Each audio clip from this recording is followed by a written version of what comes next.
الله أكبر.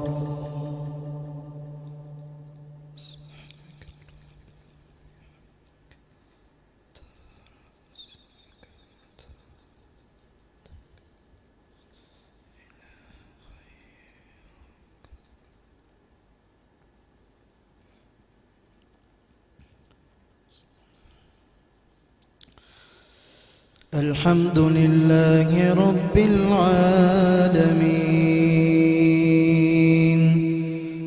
الرحمن الرحيم مالك يوم الدين إياك نعبد وإياك نستعين اهدنا الصراط المستقيم صراط الذين أنعمت عليهم غير المغضوب عليهم ولا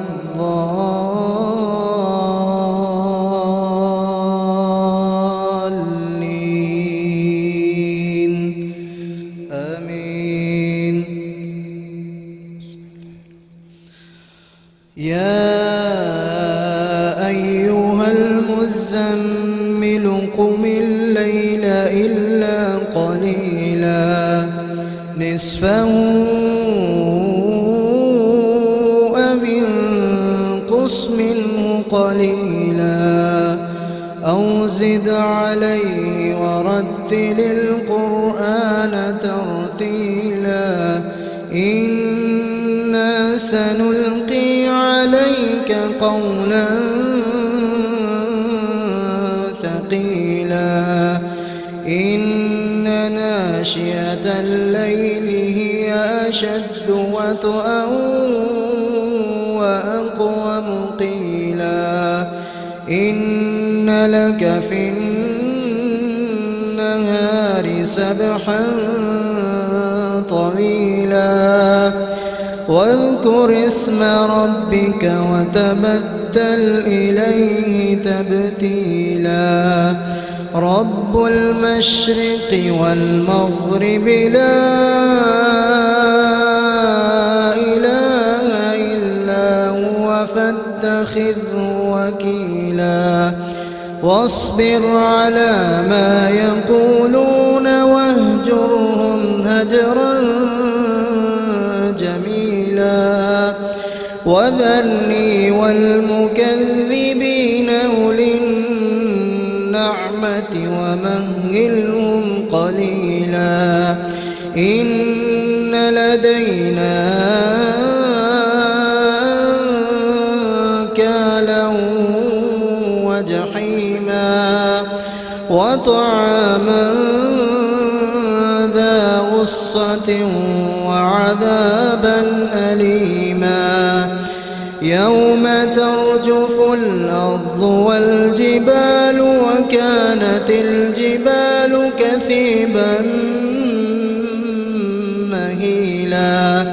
إنا أرسلنا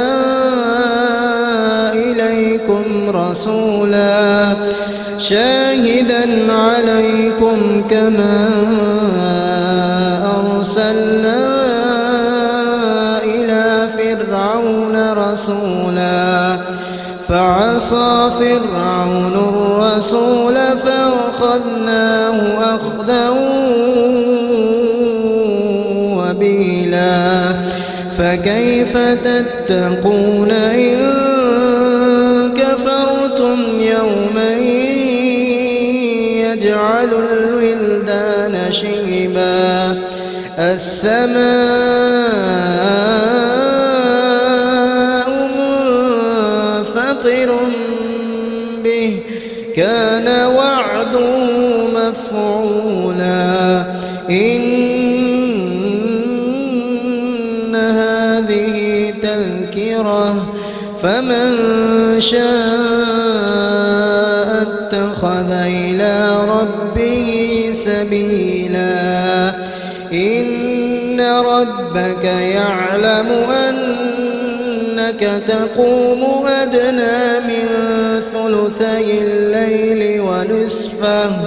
ونصفه وثلثه وطائفة من الذين معك والله يقدر الليل والنهار علم أن لن تحصوه فتاب عليكم فاقرؤوا ما تيسر من القرآن علم أن سيكون منكم مرضى وآخرون يضربون في الأرض يبتغون من فضل الله وآخرون يقاتلون في سبيل الله فاقرؤوا ما تيسر منه وأقيموا الصلاة وآتوا الزكاة وأقرضوا الله قرضا حسنا وما تقدموا لأنفسكم من خير تجدوه عند الله هو خيرا وأعظم أجرا واستغفروا الله إن الله